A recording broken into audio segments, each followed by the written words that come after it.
Hello everyone, আসসালামু আলাইকুম। তো তোমরা তো সবাই জানো যে ঠান্ডা চলে এসেছে। এই দেখো আমার দাদি বসে বসে এখনো কাঁদা সেলাই করছে।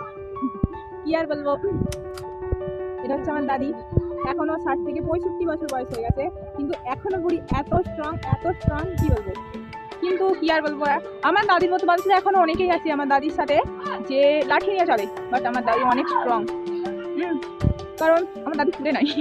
তাই তো, পুড়ে নাই তুমি। আই লাভ ইউ দাদি। অনেক অনেক দাদিরা আছে যে অনেকটা আগের যুগের বুড়িরা, তো জাস্ট কি বলবো, আর কুসংস্কারে ভরা তাদের মাথাতে। এইটা করতে নেই, ওখানে যেতে নেই, মেয়েদের ওই করতে নেই, সেই করতে নেই, ও কত কিছু কথা।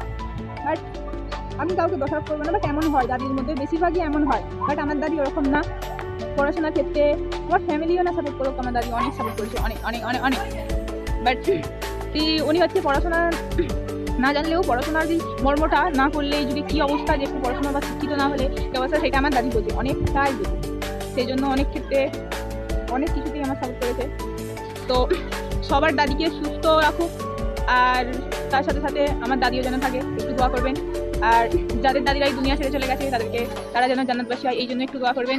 আর যাদের দাদিরা এখনো বেঁচে আছে তারা যেন এখনো বহু বছর বাঁচে, তার জন্য একটু দোয়া করবেন। আর তার সাথে আমার দাদিরও জানে কি কি বলে, একটু দোয়া করবেন, ব্যাস এতটুকুই। টাটা, আজকের মতো এই ব্লগটা এখানে শেষ হলো। টাটা, কাটুটা।